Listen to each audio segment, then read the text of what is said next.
Hello and welcome back to another episode of Star Wars Alliance. Of course, I am your host, Clay, and with me, like always, is the biggest Star Wars fan, so much so that she has too many books to the point where no more Star Wars books fit on her shelves. I'm Yes. seeing those status updates. How you This doing, is the Katie? shelf that my Del Rey books are supposed to go on, and there is no more room. So So I'm so gonna what have did to you start so recapping. what did you do with Brotherhood? Is Brotherhood there? Or So I have my little stack of books that I've been reading because I did finish Brotherhood this morning on the audiobook. I don't holy know if you can. crap! It just came out. Well, I took yesterday off from Mental Health Day.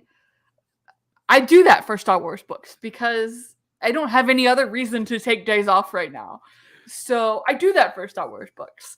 So for Star Wars book birthdays, especially the Del Rey ones, I take the day off. I don't know if I'll take it off for Padawan, because I didn't for Queen's Hope. But I had also only been with my company for a month at that time, so I was like, I don't really want to take a day off at that point. But I Nice. have to return this one to Amazon. Oh, As is you that see, like black yeah, smudges and stuff?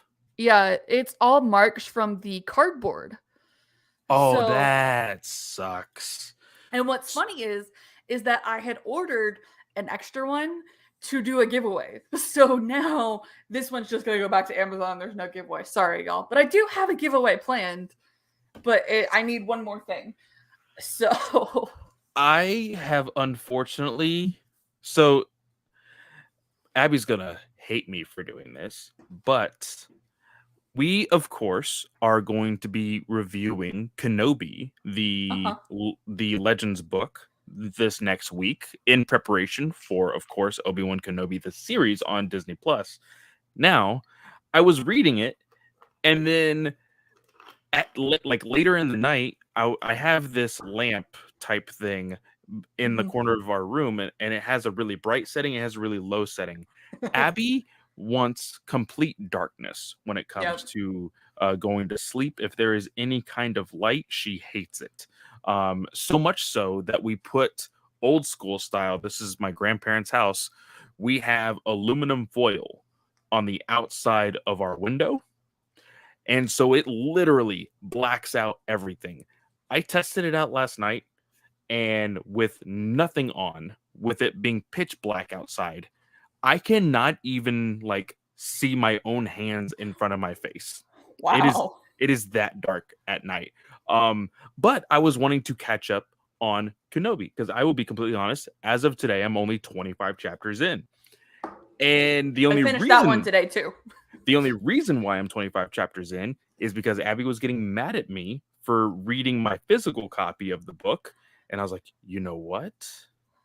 And I went on Kindle and I bought the digital copy and turned off the lamp and then turned my brightness all like almost all the way down and just sat there with my headphones and listened to the audiobook and just read along. The Whisper Sync for Kindle and Audible, like, is so good. Like, that is probably the only reason I buy ebooks anymore is because I'm like, ooh, Whisper Sync. And then What it'll is like what is Whisper Sync? I don't know what is this? Whisper Sync is because Audible and ebooks or Kindle books are the same property from Amazon. Yeah. It will basically say, hey, do you want to skip ahead to this part because you're showing it this part of the book here on this device, and it will like keep you up to date so I that you did can not switch know back and that. forth. Yes, it is That is addictive. amazing. See, because I did notice as I was reading it, it would say at one corner, "Oh, you have about 9 minutes left in this chapter." I was like, Hmm. "Oh, that's kind of cool." I didn't notice that it was like keeping up Well, with everything. so the minute is tracking how fast that you are reading the book. So that's like an AI technique that Amazon has in place that tracks how fast you're reading. So then it tells you how much time left you Interesting. have. My mom's Interesting. a big Kindle Well, person, so we've been over all this stuff. well, long story short, because of that with Kenobi, I got my Brotherhood copy in yesterday, and then literally today I said I'm probably going to need it. So I went ahead and purchased my Kindle version as well. So it looks like I'm going to have double copies of every freaking Star Wars book we're going to have At least in the until future. Abby gives birth. Probably. Well, not even then. Because after that, when the late early the wee like hours of the night when the baby is screaming their head off, I will most likely be, of course, taking turns, but I will need to stay awake, and it'll be hard to carry a book and a baby, so it might be easier to read the Kindle version. So I probably will be having the both physical and digital for a while. Oh, my plan is to like listen to audiobooks whenever pregnancy happens for me. My plan is to listen to audiobooks so they get used to the stories. I'll probably just turn them off of Star Wars completely, but that's a risk I'm willing to take. Cuz like I'm starting to get like the middle grade books and I'm like, okay, these would be really good books to like give to my kids and stuff and like have them reading stuff. So, I don't know. Very, very nice. Well, Random topics at the beginning of the podcast, y'all. Before we jump into any and all news, as well as our review for The Force Awakens today, let's go ahead and jump through the paperwork here at the GUA. The Star Wars Alliance is a part of the Geek Ultimate Alliance Network. What that means is that we have a plethora of shows here, 8 to be exact, over 7 days a week. Starting us off on Mondays is, of course, A Slice of Film and Ranger Alliance, going bi-weeklies, of course. The latest episode of Slice of Film is A Slice of Free Guy, a very lovely conversation between Sarah and Katie this week. Very, very fun. I totally forgot to promote that podcast too, didn't I? Wow. I'm still slacking, y'all. It was a very, very fun conversation. I got, of course, to edit that. I love the fact that majority of the podcast was, I don't know any of these gaming terms, or hey, I don't know how any of this works, but we're still gonna like it because you guys were so into everything else in that movie. As like, it was just so funny the way y'all were like, I don't know what that means, but it was great, cool, let's move on. So go listen to that. Of course, Ranger Alliance is going to be coming up next week, but the last episode, I actually had to do a solo episode because of the move and everything else. I am actually moving this Saturday, and I will have my normal setup. I'll have my computer. Everything will feel right at home. I believe I will be good because, breaking the fourth wall here, me and Katie are about to record something on Sunday. So we will get all into that later. Of course, on Tuesdays is DC Alliance. Wednesday is superhero discussions. And of course, the live show here on Star Wars Alliance. Then, of course, there is Thursday's show with Marvel Alliance. And, of course, the drop of the Star Wars Alliance podcast. And then, of course, on Saturdays is a walk through the multiverse with Joe. And then, of course, on Sundays monthly is Chris Balga's World's Finest True Believers. So go check all of those shows out. Star Wars, DC, and Marvel all have their own solo feeds, so you can check those out separately if you wish to do so. Now, this show has ads. We are a listener-supported and an ad-supported network, so you will get ads in this episode. If you don't want to listen to those ads, you can always join us here on YouTube every Wednesday night. If you go to Geekverse YouTube channel, press the little subscription button and make sure that notification is set on all so you know when we are going live every single day of not every single day of the week, but every single day that we go live. So DC on Tuesday, or DC on Mondays, Star Wars on Wednesdays, and Marvel on Thursdays. I had a little brain fart there. But of course, the Patreon, of course, is the other way you can support us and not listen to ads. $1 tier just says thank you, but the $5 tier gives you the opportunity to get the exclusive content as well as the ad-free episodes that you are listening to right now. Now, I was told by little birdie here that some Star Wars content will be hitting the Patreon pretty soon. Yes, right? I have all of my books over here. And I know y'all, it's taken me a while, but literally April was the most hectic month. And then we had the Antilles stuff happen. Everything's all right. And so I'm going to be talking about Rogue Planet, Outbound Flight, and The Approaching Storm, which are 3 Legends books before we get into like the major Clone Wars content books featuring Obi-Wan and Anakin. So very excited to do that. I have like these are all the books I've read Star Wars wise in the past month. So it's like, Oh, and also, I want to go ahead and thank you, and also for anybody who is interested in learning what is actual canon continuity of Star Wars. I was about to say DC. I always talk DC and continuity, but I'm talking Star Wars today.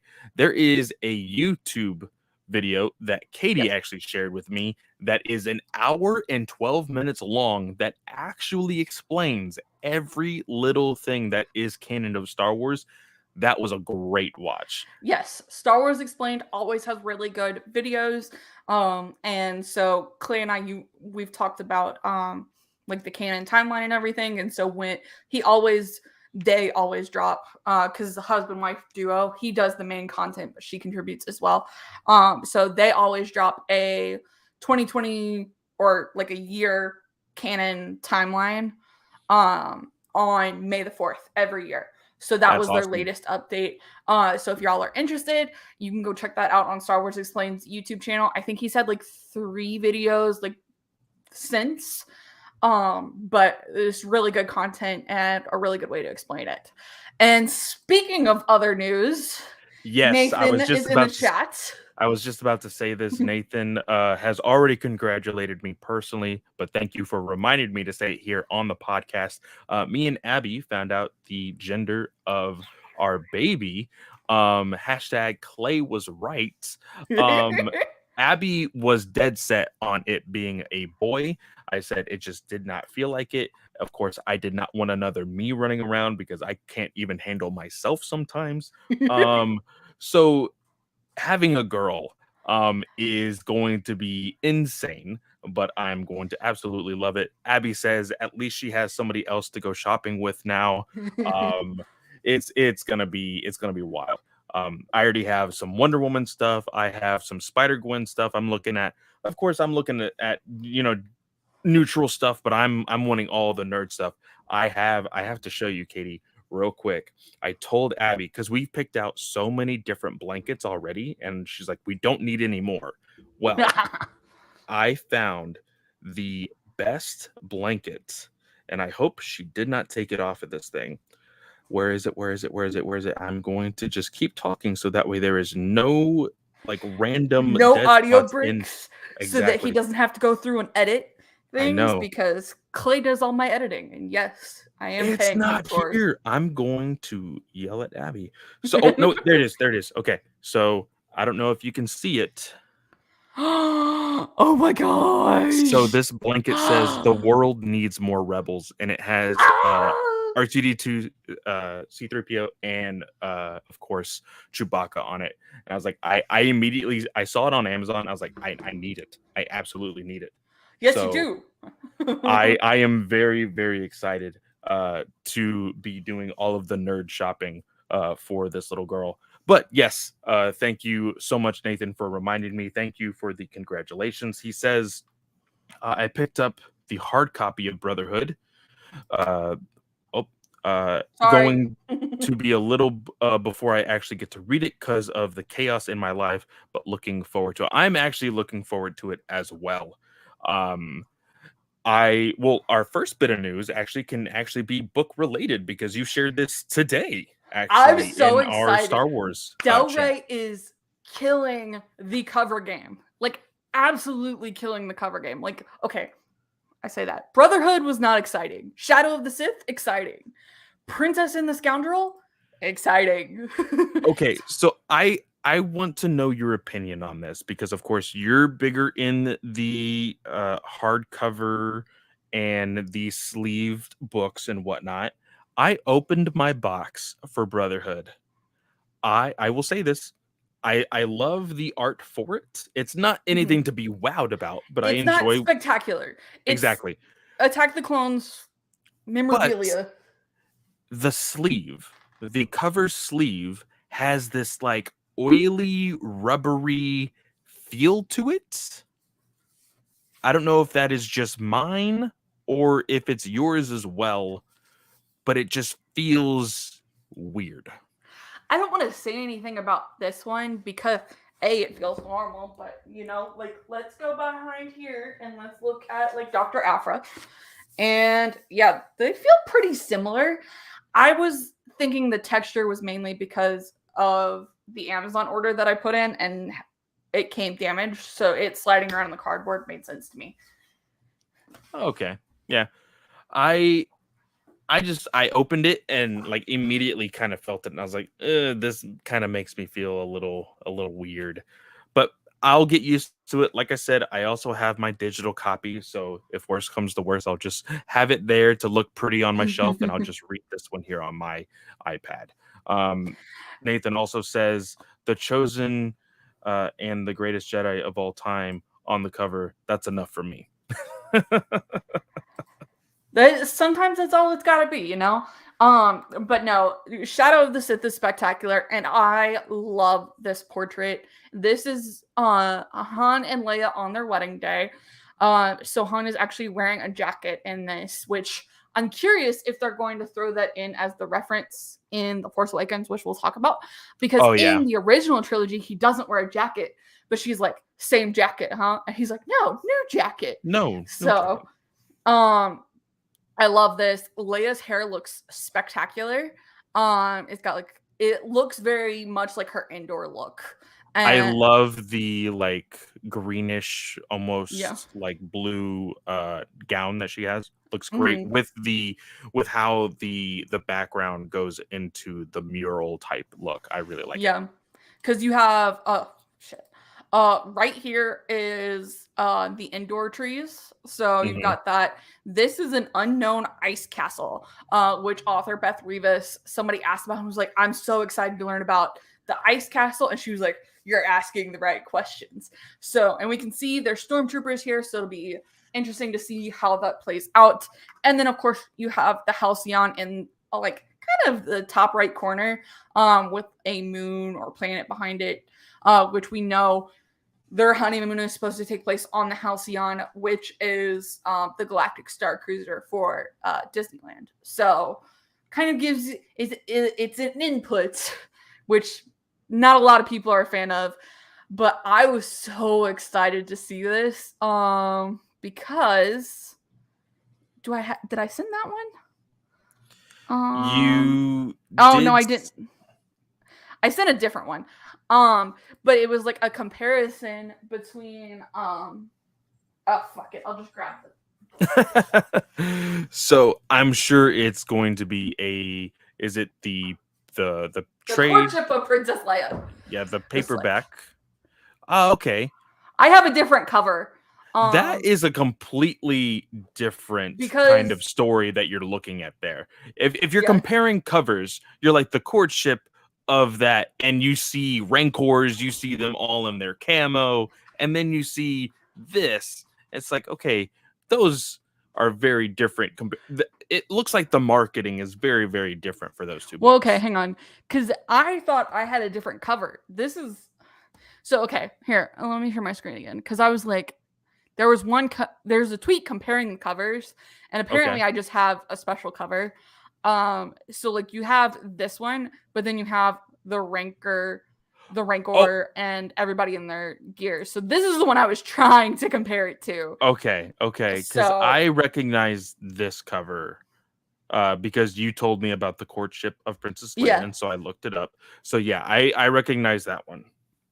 So you've got Leia here in a full-on wedding gown, white and everything. You've got stormtroopers, Star Destroyers, and then you've got Han, and then you've got Prince Isolde. Prince who? Isolde, I think is his name. Okay. Interesting. Very, very interesting. Don't know. Yep. I got it right. Oh, yeah. Notable Haven male. Y'all, I'm just full of knowledge. You never see it coming. I am full of random Star Wars facts. Okay, I can't help it. I really can't. We were watching The Force Awakens, and Matt has seen it several times. Now, because like we've seen it a couple times together, and then he watched it on his own before we went and saw The Last Jedi for our first date. And I was like, that's this, that's that. And he's like, Katie, I've seen this movie, and you've explained this to me every single time. I'm like, oh, sorry. Oh, that is great. Now, as far as other news for today, we don't have a lot. Of course, everything is being saved for celebration in just 2 weeks. Very, very exciting. We actually just had a very small conversation with Snell, kind of doing some preparation for that weekend. But we do have some news surrounding Obi-Wan. So Ian McGregor gave very small, subtle hints that there may be a Jedi Fallen Order connection to Obi-Wan Kenobi. How do you feel about this, Katie, considering you have not finished this game? I still plan on watching the cutscenes at some point to just get the story. Sorry, y'all. I get really ADHD or OCD about my bookshelves. And like I tried putting it back on the shelf and it was like falling. Because these bookshelves don't have backs. I didn't realize that. So sorry. Anyways,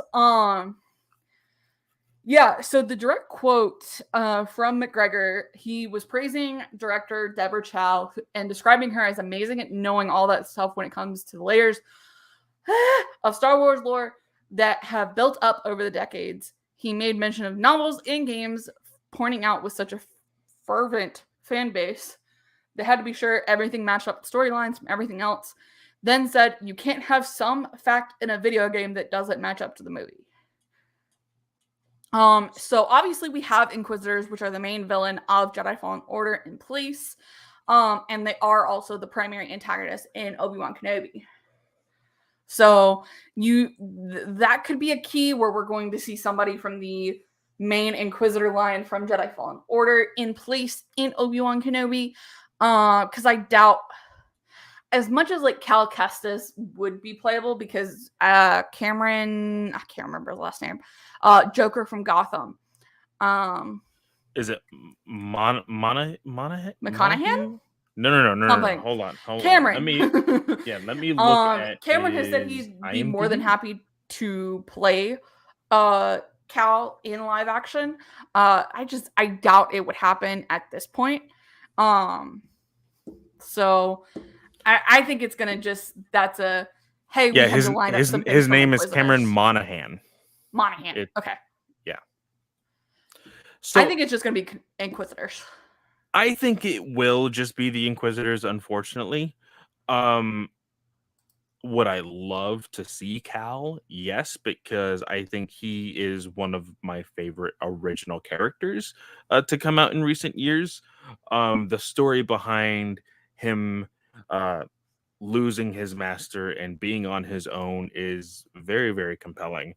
And even the story of him like building his own lightsaber was really, really great. Mm-hmm. You will quickly learn about that once you actually sit down and finish the cutscenes. I got so many books to read. I know. I'm about to start like reading more comics because Matt is finishing Trail of Shadows tonight, so hopefully we'll have a comic podcast to go up some point soon.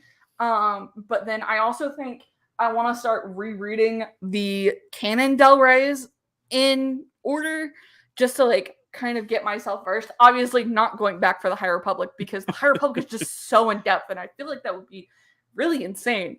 But I'm really trying to get stuff read, y'all, because I want to read more books than last year.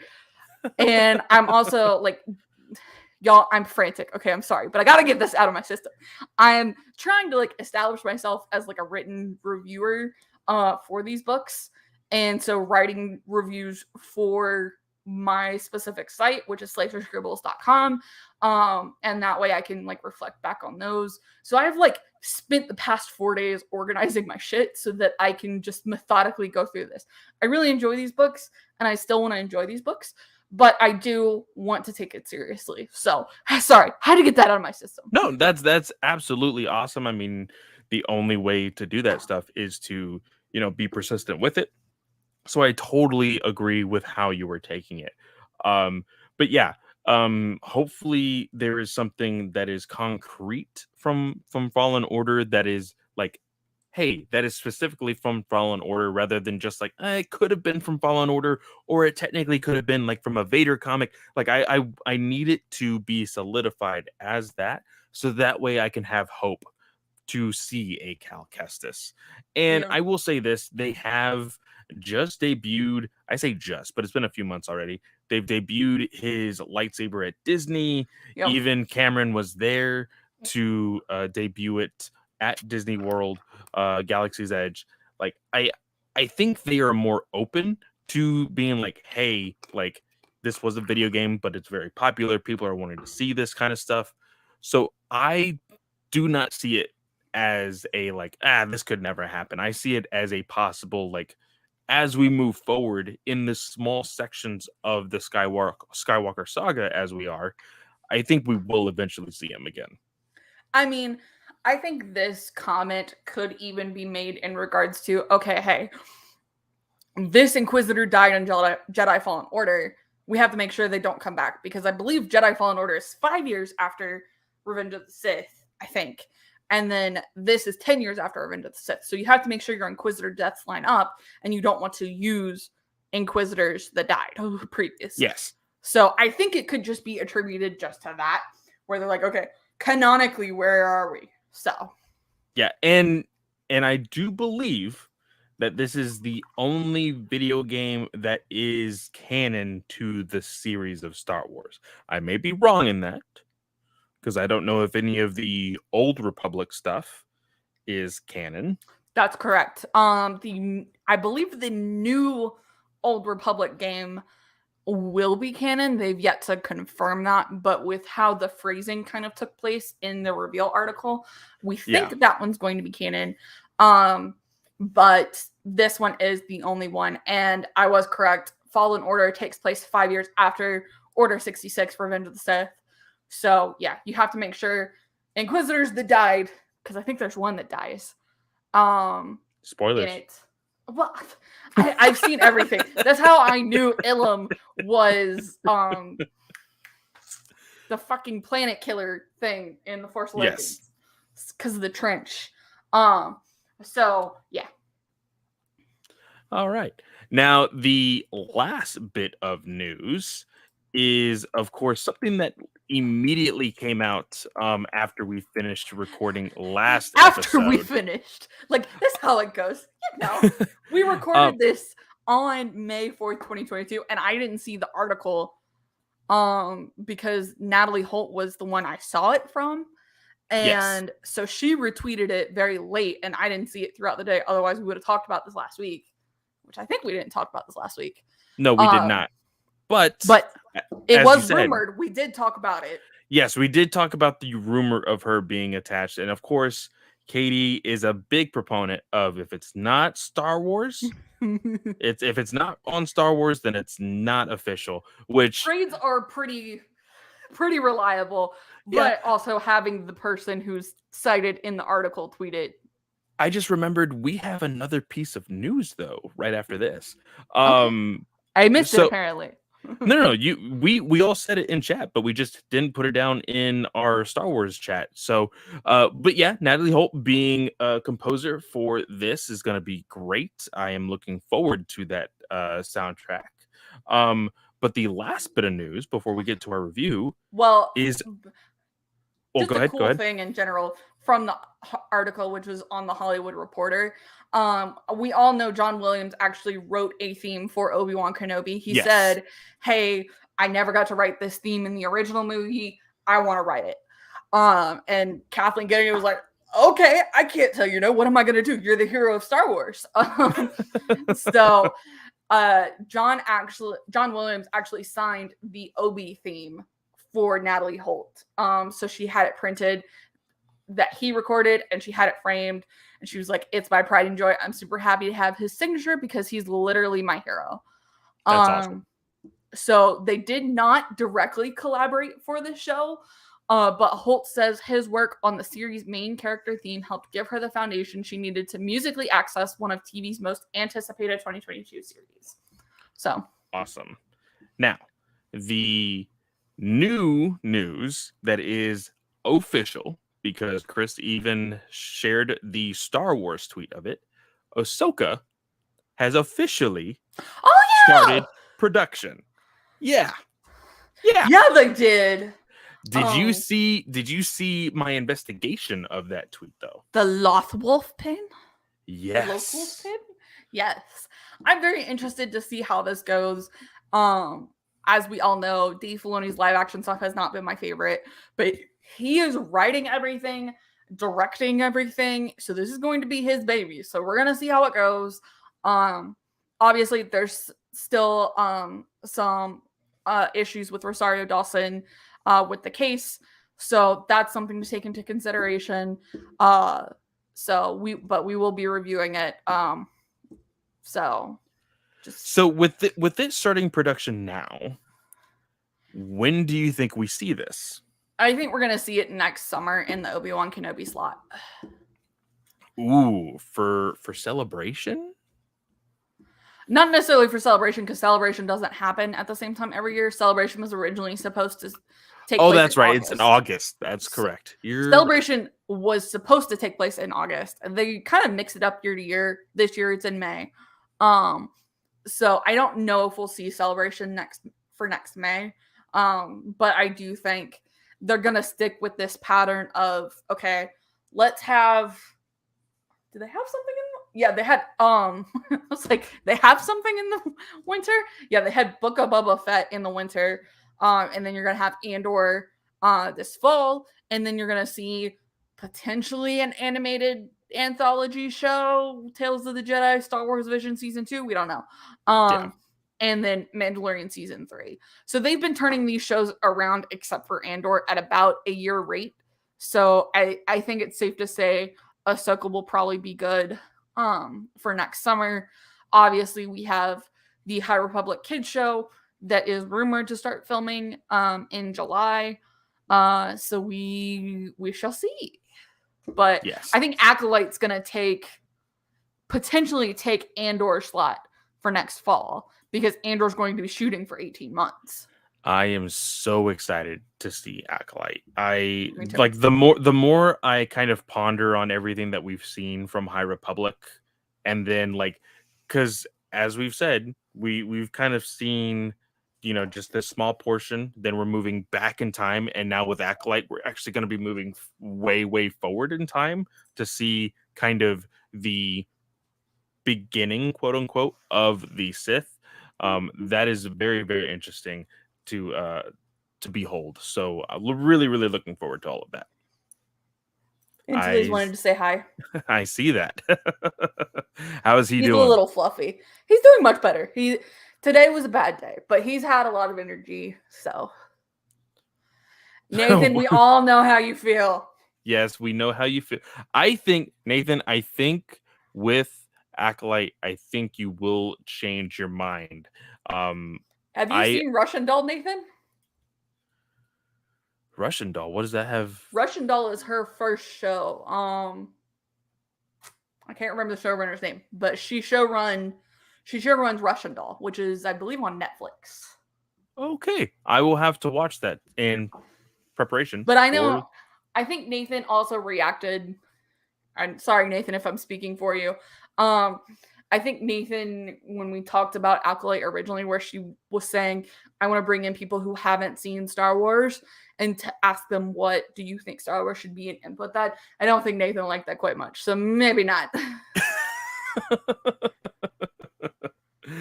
I didn't even know that was a thing, that she was like, hey, I want to introduce people to Star Wars. What do you want from Star Wars for people? Like, that's a very odd question. Hey, yeah. If you are not a fan of Star Wars, what would make you a fan of Star Wars, so that way you can come and watch my show? That's weird. Well, they're like fully in the writer's room. So she got like all their perspectives and stuff. It was actually a really interesting interview. Obviously we'll see what happens. So Very, very interesting. Well, I believe that is everything for as far as news goes. yeah. Now, let's go ahead and this will be the start of our review for Force Awakens. Now, Katie remembered, because I definitely did not, to make a post about this and get some thoughts. Now, this was very, very interesting. I do have some thoughts of some family members of mine, their first reactions to watching this movie for the very first time. So I will be sharing some of those. But you shared a post basically asking, hey, what was your reactions to Star Wars coming back to the theaters? So who responded, and what were some of those thoughts? So first off, let's go ahead and cite Nathan because Nathan's in the chat. Uh, Oh, very I nice, see. Nathan. I see that. I'm that not last going one. to share that at all. No, we are not. Uh, Not today. Um, I will have a conversation with you about it, Nathan, later. I'll see what your real thoughts are, because I'm okay. I'm okay to be uncensored with. But he does say in the beginning here, his very first comment of the night was, I hate the sequels as a whole, continuation of George's original 6, but as an individual Star Wars movie, I like The Force Awakens, and it is undisputably the best of the mess that is the sequel trilogy.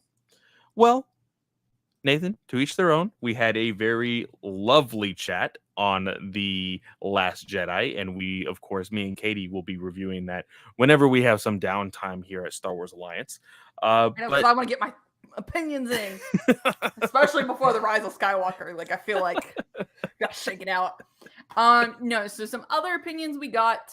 Scarif Podcast chimed in, and that's their handle on Twitter. They said it's probably the one I can watch repeatedly, although I can't remember when I watched it last. It has some great moments. The new character intros are great. The music, ... What can we say? Williams is the GOAT. Hashtag May the Fourth be with you. And then go back. Aaron Varola from the Fanboy Garage said it was a good way to ground 3 generations of Star Wars fans by retreading many of the familiar themes made popular in the original trilogy. It was lightning in a bottle, but because it borrowed heavily from A New Hope, its rewatchability diminished, especially post The Rise of Skywalker and lack of cohesion. Okay, so we're getting a lot of similar kind of responses here. And I totally see it. I totally get the criticism. I had not seen The Force Awakens since, I believe, I did a whole Skywalker saga rewatch, I believe, in 2019, maybe 2020 for May the 4th. I did one. I think the last time I watched it was right before The Rise of Skywalker. That's probably what it was. It was I was preparing for Rise of Skywalker, and I wanted to watch both Force Awakens and The Last Jedi. So watching it this time, because I saw it in theaters as just like a spectacle, because I remember watching those trailers. I was like, holy crap, Star Wars is coming back to theaters, and I get to see it in this, like, it's gonna be amazing. And I went to go see it with, of course, Abby, her dad, and his girlfriend at the time. That's really awkward now. But that was a very interesting conversation afterward, and we'll get into that later. But I was just genuinely just watching it as like, hey, I'm a little kid in the candy store again, watching Star Wars on the big screen. The second time I was watching it a little bit more for the story. And this time, as I was watching it, I think I was analyzing it a little bit more for the facts that, okay, why was everybody saying that this is like A New Hope? And I do see those now. I can clearly see those now, and I get the criticism. As far as it being a criticism towards the negative, I don't see why people would do that, because, again, people love nostalgia, and they don't complain about nostalgia when it's in their cup of tea. But if it's in somebody else's cup of tea, they're just like, oh, that's stupid. I think that's really dumb. But I really enjoyed watching this movie again. I laughed a whole lot. And it was great. I do have some things that I wish would have been told a little bit better throughout the trilogy after this movie. But I still enjoyed this movie a whole lot. Yeah, Brett from the fanboy says, I think the film was probably the best of the new trilogy, and I don't knock it for its similar plot points to A New Hope, as I felt it was welcome to get us old fans reacquainted and bring new fans in / get them up to speed. Had a lot of heart and fun. For me, I guess maybe this might be the hardcore issue of why I wasn't huge. And no, it's not, because I really enjoyed some of the nostalgia beats for Andrew Garfield and Tobey Maguire in No Way Home.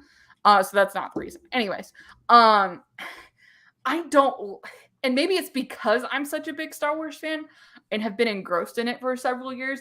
I didn't think we needed a plot for plot remake of A New Hope to get people engrossed into a galaxy far, far away for Disney.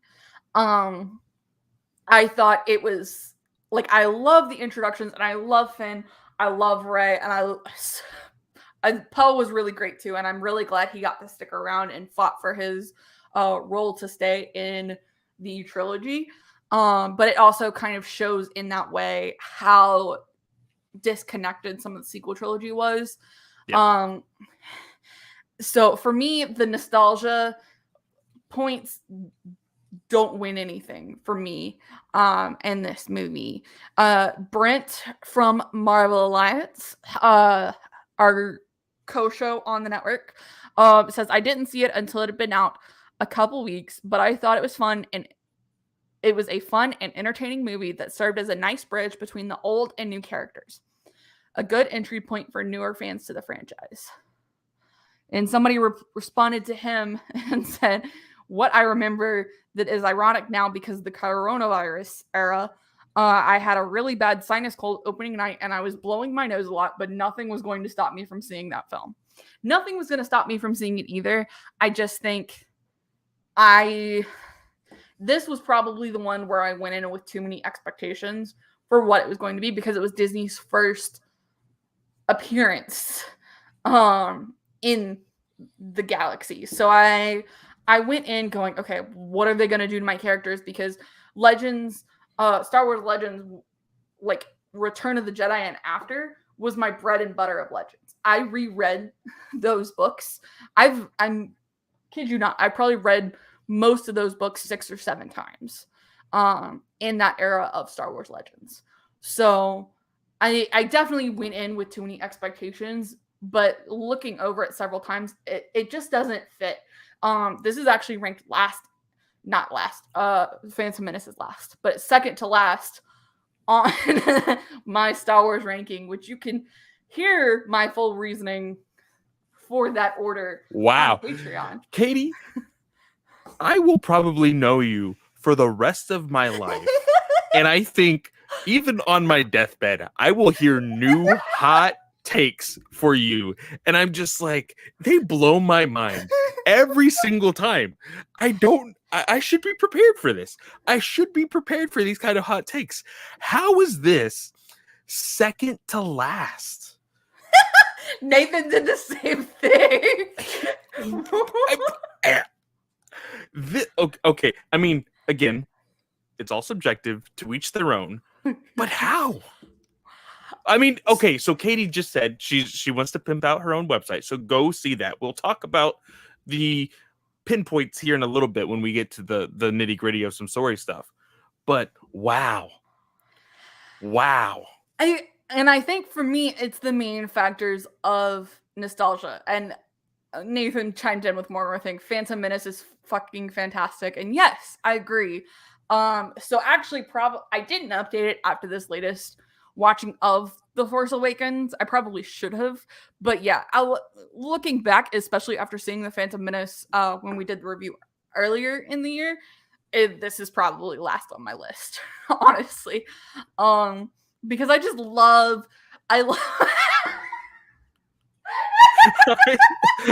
don't know what to think right now. This is both amazing and terrifying.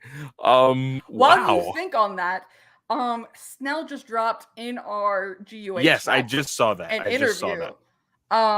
For Michael Waldron, who wrote the Doctor Strange script, and he is currently writing the Kevin Feige movie script. And he says, "We're finally into it in earnest. I mean, I'm writing away. It's a lot of fun. I'm enjoying having the freedom on that to do something that's not necessarily a sequel or anything. It maybe has a little bit less of a dash. It just doesn't have a bunch of TV shows and movies that you're servicing on top of it the way I did with Doctor Strange. So it's nice. It feels like a different exercise." So that is interesting. Especially after what he said about, "I don't enjoy writing IPs" the other day. And I am excited to, well, okay, that was something else. Never mind. I'm sorry. That was a quote from an inside source that I probably shouldn't share. Ooh, Katie's gonna get in trouble. I know. I don't think Caleb listens to this anyways, but I'm gonna just keep my mouth shut. I want the scoops. I shared the scoop, and you didn't say anything. I think Snell was the one who said something.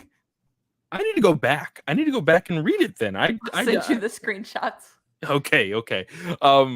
So that is wild that I'm still trying to process Force Awakens out of 9 like core movies.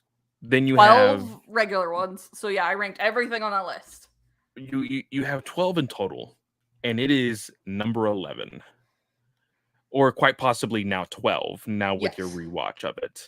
Yeah. Holy shit. I'm not saying I can't have fun with it with some of the Finn. beats. Well, Rise of Skywalker is number 1 on my list. And The Last Jedi, we're going to get to it in the rewatch, but Last Jedi is like going to move up. So I love these characters and I can enjoy some of the beats, but the nostalgia and the replications of plot points, I'm like, one of the biggest critiques of Star Wars Legends is that it repeated too many plot points. And yes, but it still had good character moments. So for me, for Disney to say, "Oh yeah, let's go with this," and literally do the exact same thing, for Disney to go and say, "Let's do the exact same thing that Legends gets its biggest critique for," I don't understand it. If you were going to do that, then why wouldn't you just do Legends? And now everything else in the trilogy is great. But The Force Awakens is just, it's a bad tone setter for me. I think Katie has officially broken me. I don't know how to respond to this. I mean, okay, so I should have prepared you to bring alcohol, apparently. You probably should have. But I get when you say it's the wrong tone setter for, if you look at the trilogy as a whole now. If you look at the trilogy as a whole, from what we get in Last Jedi and what we get in The Rise of Skywalker, I can totally see that criticism. I can see it being, okay, this is not what we get by the end of this story. You know, I can totally get that for sure. But that also has to do with the, like you said, also the miscommunication of what they were wanting to do with bringing Star Wars back to the big screen. I think that would possibly be as an agreement to most Star Wars fans, is the fact that there wasn't any kind of like, hey, we want this to happen in this movie, this to happen in the second movie, and this to happen in the third movie, which is a really big shame, to be completely honest, because one of the big things of this of the marketing for Force Awakens that I was really excited to see was Finn holding that lightsaber. I was like, holy crap. In that This beat in the movie, that still was like, oh yeah, this is badass. And it feels every single time he turns on that lightsaber. Mhm. It feels amazing. Like to the first time he does it when the order is attacking to capture Rey. It like he because what is he says, I need a weapon. And of Mhm. course she's like, you have a weapon, and they turn it on, and he's like just looking at, like, I remember seeing that in theaters, and I was like, holy crap, like I'm not entirely sure if he's a Jedi, but he's going to be using this lightsaber. And then we get the most epic meme of Force Awakens, the Traitor Meme. I don't know how or why he became such a big phenomenon, but he did, and I absolutely love it still to this day. Yeah. And they even had a little bit of a joke with that character in the Skywalker Saga Lego story, Lego game. Um, but I mean, Finn, I think they failed Finn the most, and Yeah. I know people will disagree with me, but there was a lot of potential with Force Awakens that they just kind of left at the wayside with the rest of the trilogy. But we will get to those later when we actually review those movies. Yeah, you talked about your theatrical experience. For me, I don't even remember um the first time I saw this in theaters. I remember the second time because I watched it the first time and I remember going, I bought my Star Wars tickets to my mom and my sisters in a text chat. And Madeline goes, Katie, you're supposed to go see it with us. You can't go see it without us. And I'm like, I'm going to go see this opening day. I'm not waiting 10 fucking days to see this movie. Like, I was excited about it. And then I walked out of there. And so we went and saw it Christmas Day because our tradition, because I have 3 siblings, so there's 6 of us in my family. So it was always, we never went to the theater together except on Christmas Day. So we went to the theater and we walk out, and my dad goes, raise a Palpatine. That is the only things that I remember from my theatrical experiences with this movie. And lo and behold, my dad was right. I don't think anyone else saw that coming, but my dad. And I remember everyone was so set. Oh, we're going to get Rey's parentage reveal in The Last Jedi. And I said, y'all, maybe we will, maybe we won't. I remember writing an article on it for Wabam Entertainment and like analyzing all the points. Palpatine was never in my perspective. But I remember Matt and I were going on our first date to The Last Jedi, and my dad called me and was like, there's an emergency. And I was like, what? He's like, yeah, you have to like come home. And he was joking. And I'm like, you crying wolf? Like, are you kidding me? But he was calling me to tease me and go, raise Palpatine. So that's my awesome. dad for you guys. That is awesome. Well, I will say this. I my theatrical experience, like I said, was with me, my now wife Abby, her dad, and his girlfriend, and we all drove in the same car to get there, and then we all drove back home in the same car. And my father-in-law, I love him. He does not listen to these podcasts, so I'm going to put him on blast for a second. Unfortunately, my mom doesn't either. None of my family does. So he was on the wrong side of history that day. Immediately after leaving the theater, we were kind of like, oh, that was kind of cool. Yeah, you know, I really like this part. I really like this part. And oh, my uncle is in the chat. He said he's gonna tell my father-in-law. No, you won't. No, you won't. But he said immediately after leaving the theater, he said, why did the girl have to be the hero? And I like, it made me feel like Abby, I could feel Abby kind of like staring at me. I didn't look the other way. And I was just like, well, you kind of saw it from the very beginning. Yeah. Now, me, of course, I really wanted to see. I saw what I got, like what I wanted from the movie. I got Finn holding the lightsaber, fighting, and that's what I wanted. And of course, the other movies didn't really pursue anything else of that caliber with Finn, but I got what I wanted. And then, seeing everything else is the cherry on top. Yeah. And Rey being the hero of this trilogy is not the problem. Is not the problem with these movies whatsoever.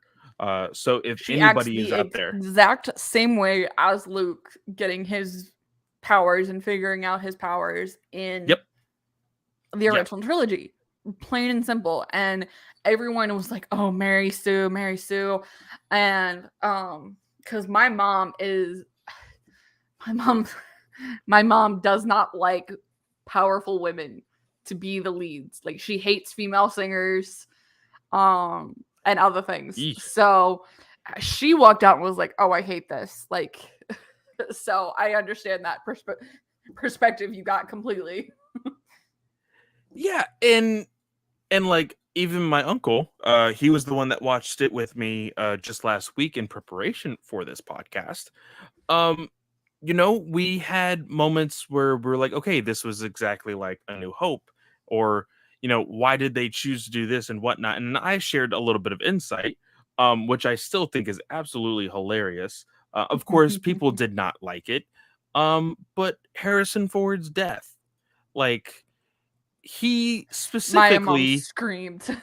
he like don't give me well, I will say this. Harrison Ford's death was actually spoiled for me. I think the day before we went to go see it. That part had leaked, and I was just randomly on Facebook, and I saw it, and I was like, what is this? And then when I saw it in context of in the movie, I was like, oh well shit, that was totally spoiled for me. I saw it coming once I saw like the setting of the scene and whatnot. But he asked to die. He is not a great fan of these movies. Everybody knows this. He asked to die in Empire Strikes Back. Yeah. He didn't want to come back from the carbonite freezing. So I don't know what people were expecting and I tried arguing that with my mom, and she's like, but he's the hero. And I'm like, no, he's not. Not in these, he's not. And she hated the characterization of Luke, but that's a topic for another day. Yes. So. But what were some of the bigger, like, because we talked about nostalgia and how that wasn't really a big thing for you. Was there anything else that this movie really was like a big no for you? That was just like, why did they do this?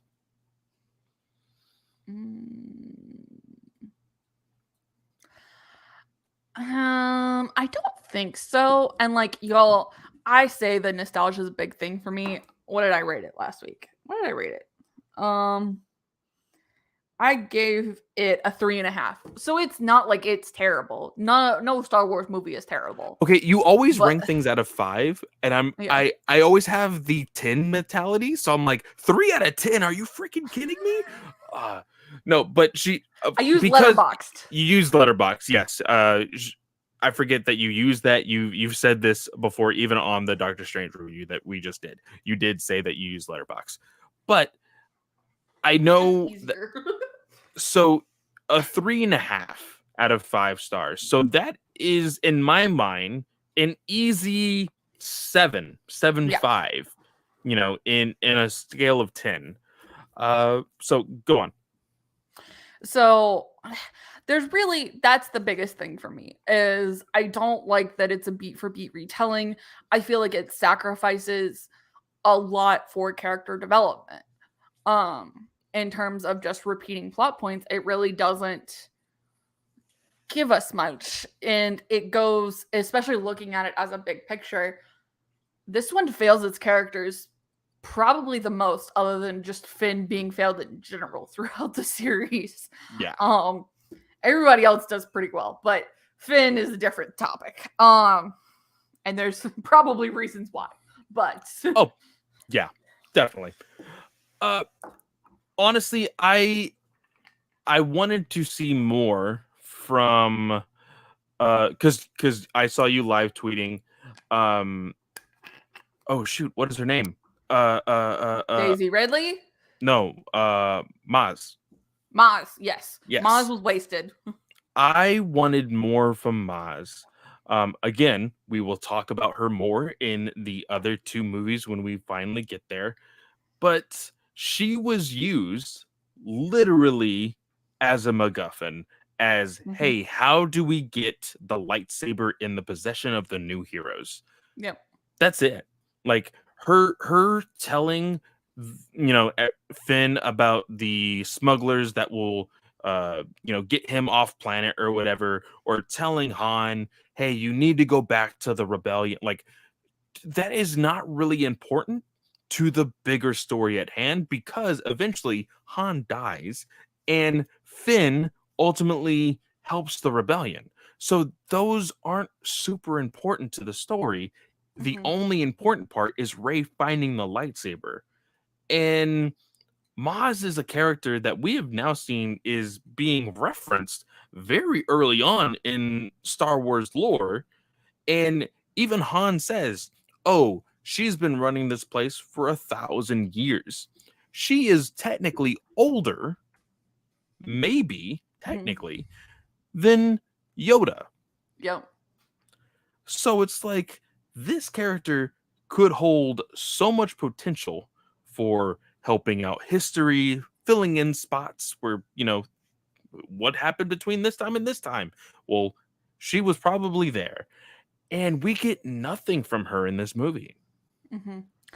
And it sucks. I'm very happy that they're using her in the High Republic Adventures, and I believe she's been used in Star Wars Adventures as well to kind of tell a greater narrative, which I really appreciate because she could be such an interesting character.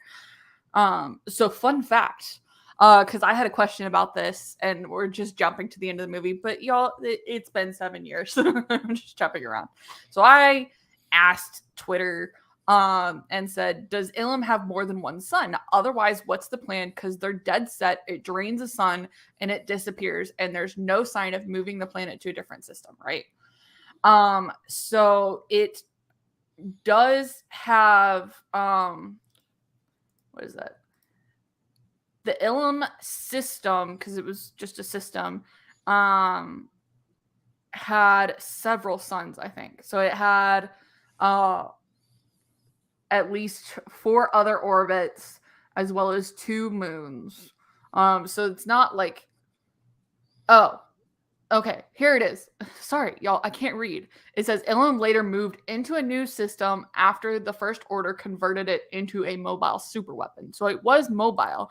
However, the at the end of the movie, the planet collapses into a star with all the energy that it's consumed. And Uh-huh. that star is named Solo after the legendary smuggler Han Solo, who died at Ilum. Huh. Very interesting. So, Did not and know that that. was apparently a reference in Star Wars Battlefront 2 Resurrection, which is the DLC. So, Oh, okay. oh, it also apparently is referenced in The Rise of Skywalker, the visual dictionary. So, Uh-huh. Now, uh the one thing that I did not like also is, again, there was a lot of MacGuffins in this movie. I'm starting to realize is the tease of the R2D2 having the map. The yep.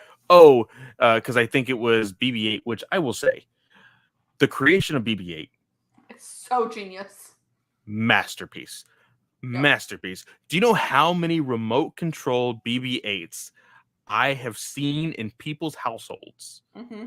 because of this trilogy? Yep. I remember all of the marketing for Target. It was amazing. BB-8 is just chef's kiss. But BB-8 goes and pulls down the tarp that was over R2D2, C3PO. Is like, oh, BB-8, he is on low power mode. There is almost zero chance that he could ever have the remaining piece of the map, blah, blah, blah, blah, blah. And then at the end of the movie, for no reason whatsoever, literally nothing gives him a reason to just wake up and be like, oh, by the way, I have this piece of the map. Like, I think he's literally just waiting to kind of like see what happens and like make sure, because obviously R2 wants Luke back. So yes. And actually, y'all, by the way, that son, because I did a second tweet and I said, did Ilum become the son? And Chris, who was here for Midnight Horizon review, gave me that information. So okay. Very, very cool. But yeah, I R2, I think it was just a way for them to include him, which sucks. I remember having questions about C-3PO having a red arm.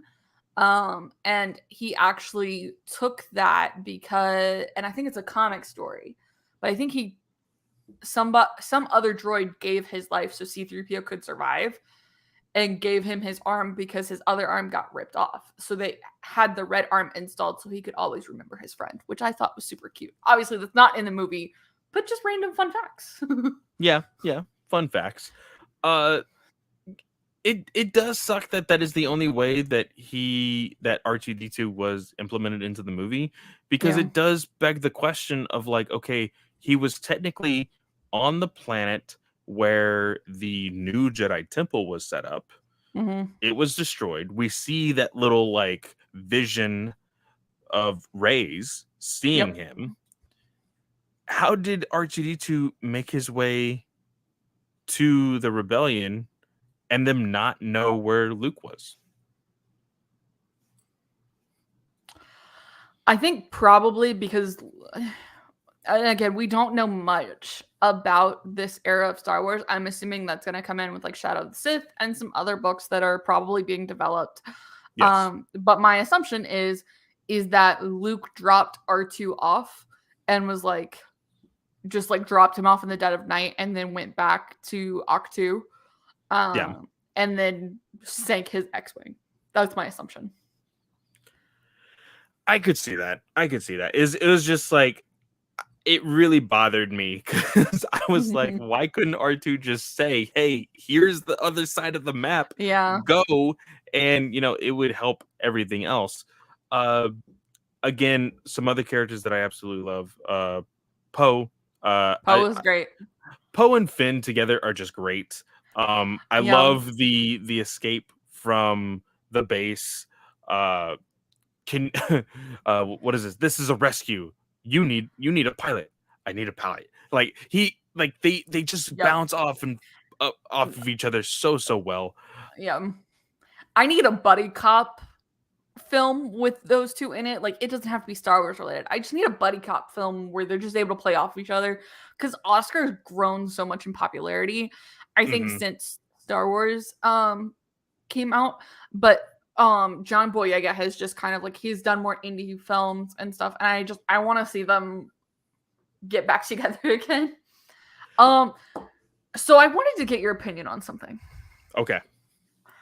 So a lot of people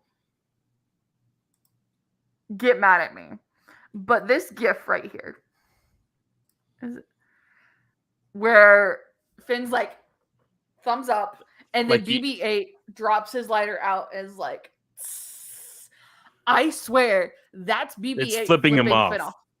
Everybody else says no, that's him. That's him giving the thumbs up back, and I'm like, no, it's not. He's got the fire out. He's like giving him the middle finger. And like, everybody has told me I'm wrong, and I'm like, so I can accept having differing opinions. So I saw this tweet, and I just had to laugh because I've never considered it before. It's just like such a quick scene that it's like, oh yeah, we're gonna do this together. Because in your head you're like, okay, BB-8 really wants to know where Poe is, and he can get back to the rebellion and be with the people that he can trust, right? Like, that's honestly what BB-8 is doing.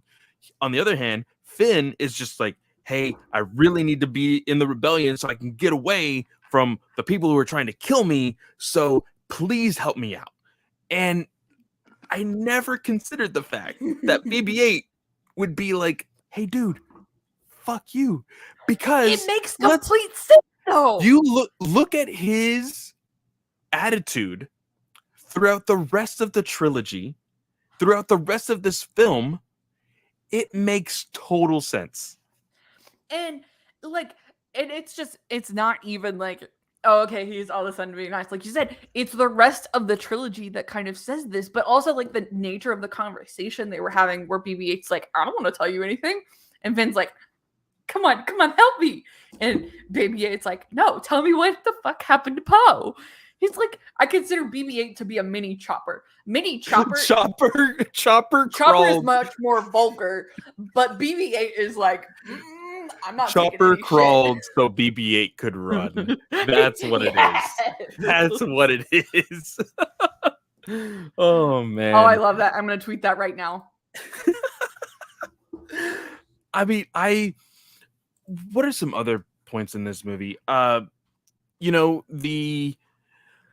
I don't know if I 100% agree with the take in the movie of Rey, like, because I understand Rey is wanting to get off planets and she's wanting to explore the galaxy. Like, one of my favorite lines of the entire movie is, I didn't know the rest of the galaxy could be so green, or something like that. She because she's seen is sand. Is, I didn't know the universe could be so green or whatever. Like, that is such a beautiful line for a character that has only seen brown sand, yellow sand. So because the line is, I didn't know there was this much green in the whole galaxy, and she's just on one planet. So Daisy Ridley is pure goodness in this movie. She is by far the best part of this movie, and I love it. I love her so much. I do love her in these films. The one thing that I did not agree with, and it's not necessarily something that she puts out into this movie, but it's a line that Kylo says of, oh, you're wanting the acceptance of Han Solo because he's the father you never had. And you kind of see it in this whole thing of, like, being the co-pilot to Han when they're escaping, and she knows. And guys, people can just find out how to press buttons. It's okay. For her to just randomly push buttons and make the Millennium Falcon run. It's okay, guys. You don't know how many times I've copied and pasted a random line of code from the internet and gone, please work, press the button, code runs. Oh yeah, it worked. Yay! I don't need to know anything else. Cheers. But the way this is put on, I don't know if I necessarily agree with it, because it's the fact that she has not known anything else. It's the fact that she has only known this planet. And yes, she hugs Finn after losing him for like less than a day. Like, because she is so quick to make attachments, because she's never had those kind of attachments before. And she doesn't know how to form them any other way. So when she finds someone to depend on, it works. And also, they do say, she knows, hey, this is garbage. She's flown other ships. So it's not necessarily just she went on and pressed buttons. People made so much fuss over that line of oh, that's garbage. It was a hilarious scene. I don't care what anybody says. Running to the ship.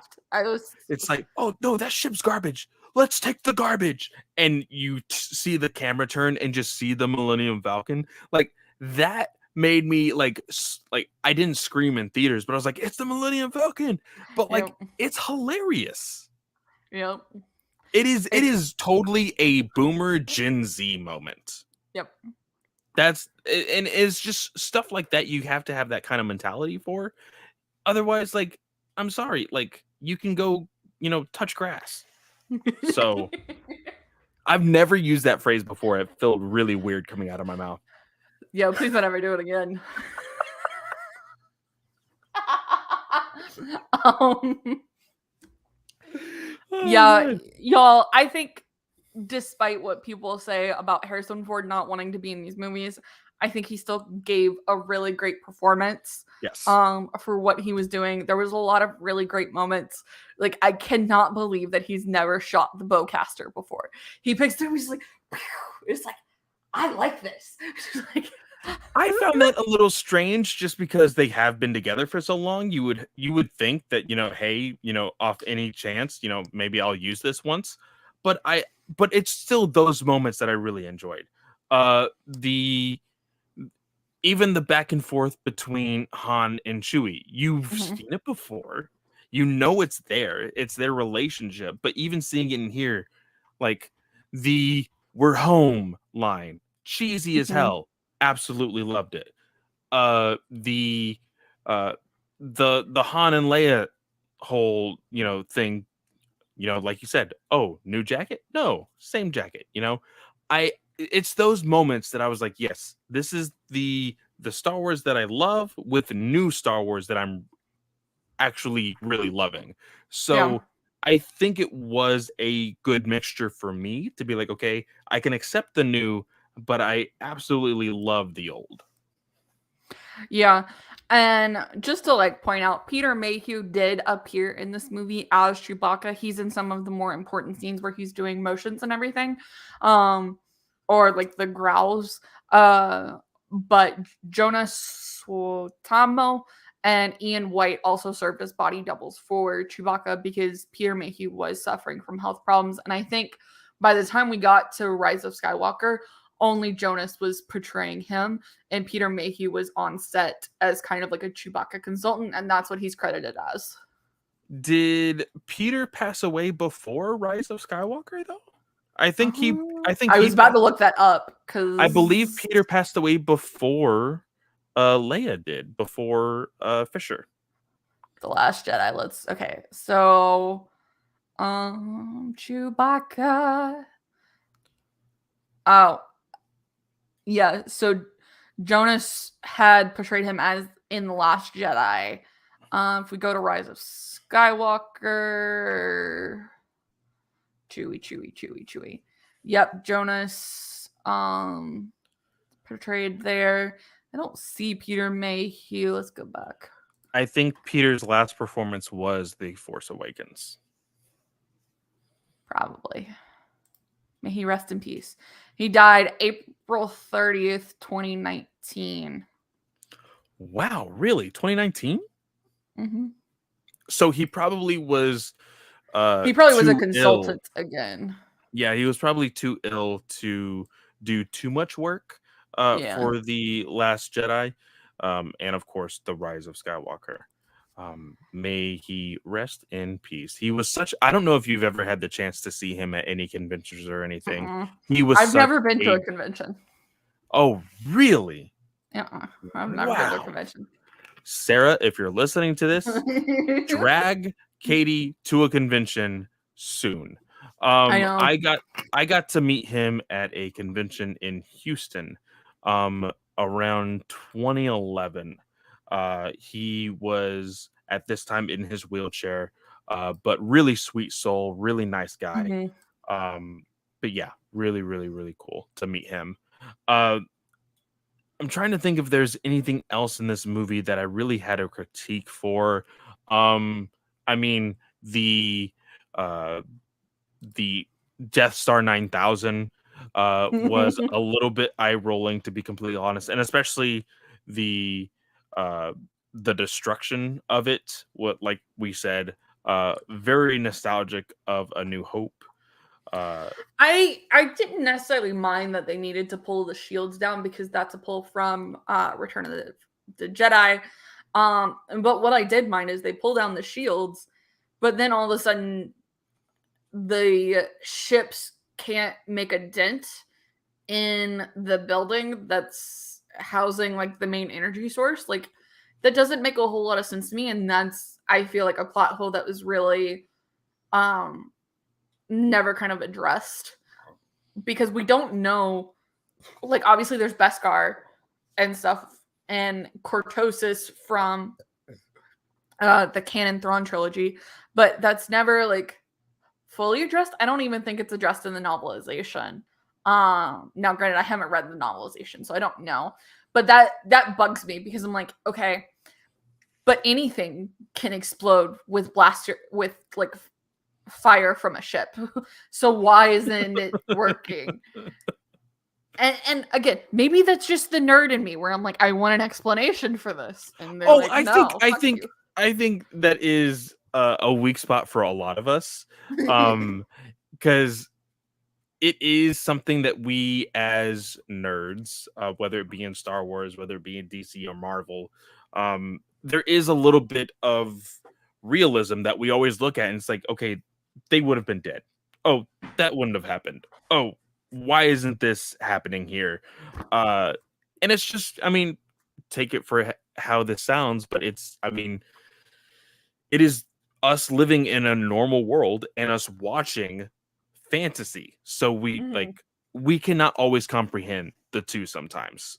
And I think that it is a valid criticism to be like, okay, well, you know, freaking gas hits fire, there's gonna be an explosion. And of course, Katie is accidentally destroying her entire bookshelf over here. Yes, I am. Nothing to see here. Move along. I'll get it later. But I mean, what did you? So one criticism that we have not really talked about, one character we haven't really talked about yet.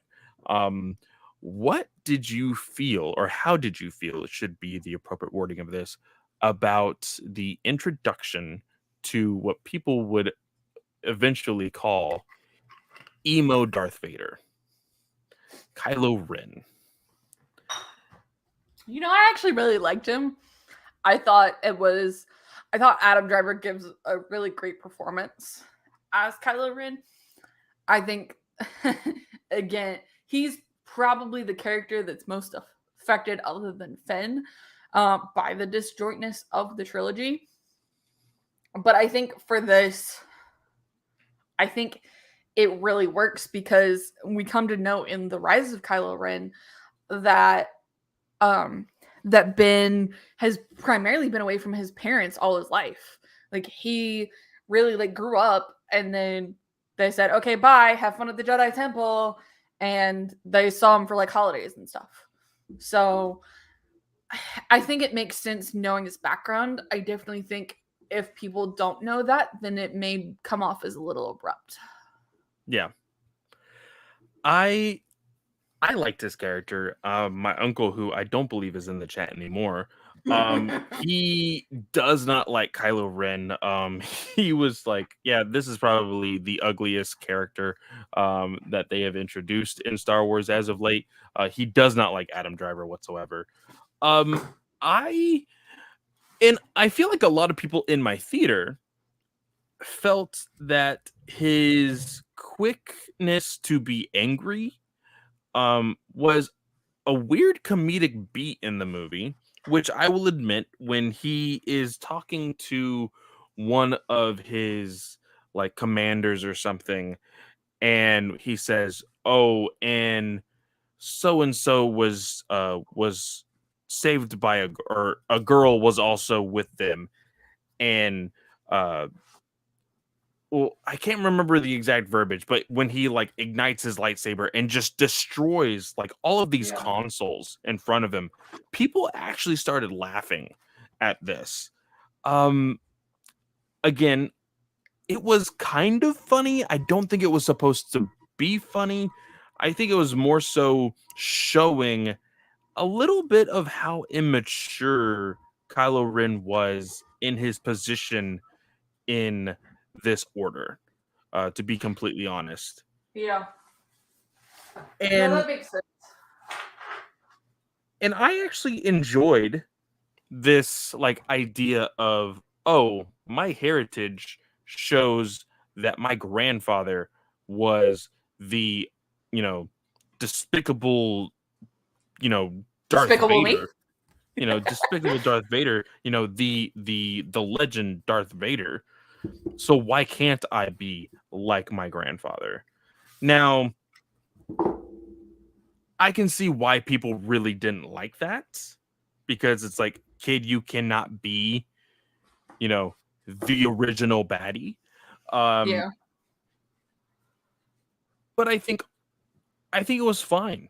I think one of the biggest, and I say disappointments, and this will be, really drawn into The Last Jedi when we talk about it.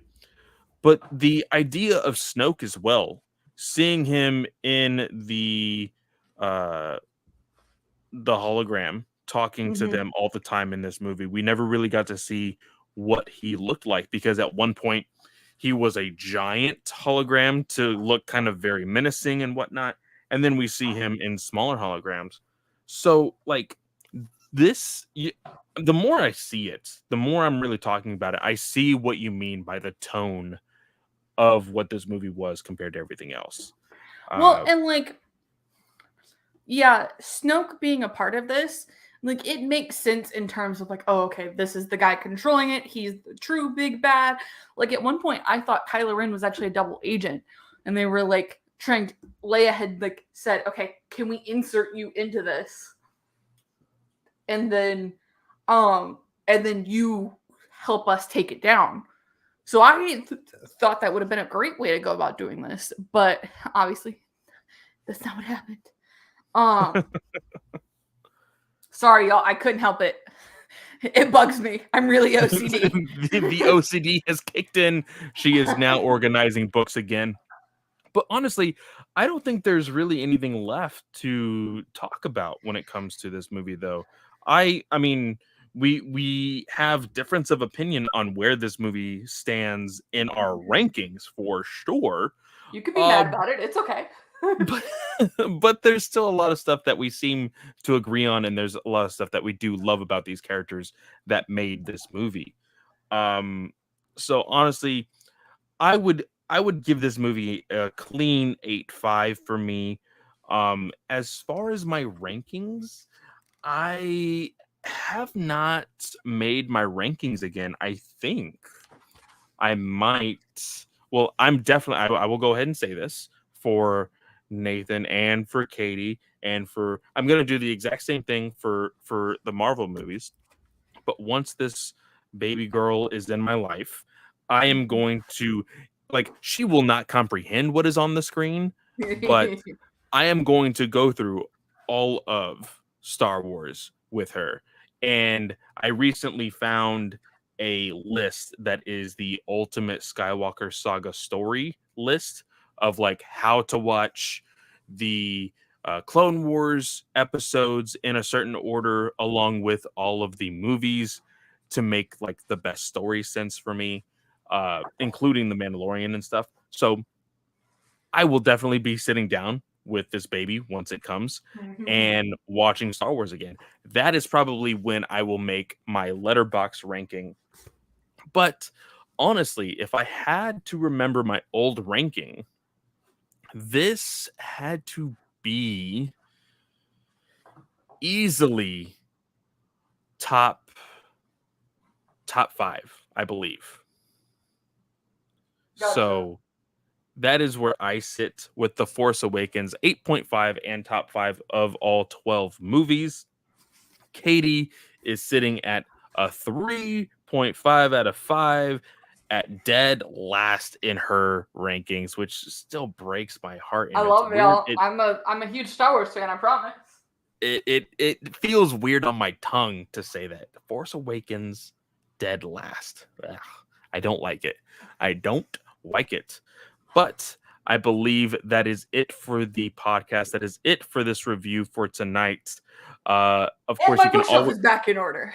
and her bookshelf is back in order. Of course, you can always find me at FanboyClay on Twitter. You can look into the link tree in my bio where you can find all the shows that I have. Did he update it? I'm gonna check now. I'm gonna call him out. Including DC Alliance, Batman News Weekly, Ranger Alliance, and yes, I have double checked 4 times. Star Wars Alliance right there on the link tree. Yep, it sure is. Katie, what about you? Y'all, you can find me on Twitter and Instagram at that place of Katie. You can follow Star Wars Alliance on Twitter and Instagram at Star Wars Alliance without the A in the Wars. Very important. Don't forget it.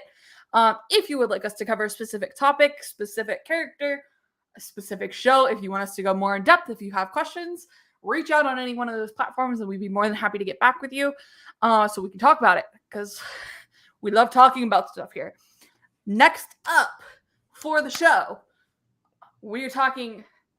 Oh, my other show, before I get into that, my other show is at Slice of Film 1. Yes, I still care about that. Yes, I'm really shitty about promoting my shit.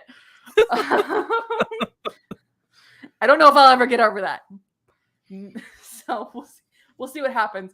But y'all, next up for Star Wars Alliance, we are covering Kenobi next week, and that is going to be a pre-recorded episode.